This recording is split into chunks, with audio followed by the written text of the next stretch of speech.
Guðmundur, stórt tap gegn Austurríkismönnum, hlýtur að vera svona ekki nógu sáttur með það? Nei, alls ekki með leikinn eða hvernig við spiluðum, en hérna sáttum með mætinguna og stemninguna hérna í Ólafsvík.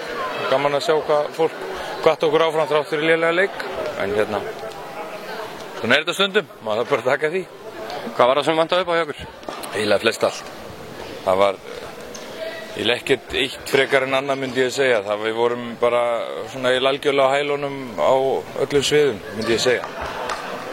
Svona sammála því kannski að vantaði kannski meiri leikgleði í þessum tveimur leikjum?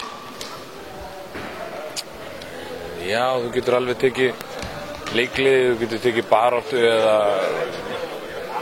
illa spilað eða vördsókn, markvörslur, hraðafli, saman hvað þú tekur. Það er voðalega auðvelt að taka leikgleði eftir 9 marka tap.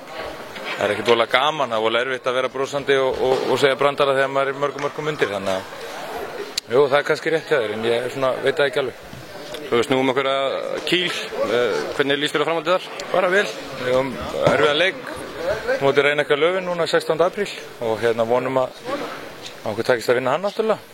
En hérna það er spenna í deildinni og meistaradeildinni líka, þannig að það er nóg að gera næstu 2 mánuði.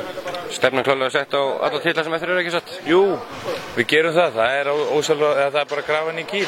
Hvort það takist annar mál, en við stefnum að sjálfsögða það. Takk fyrir þetta Guðjón.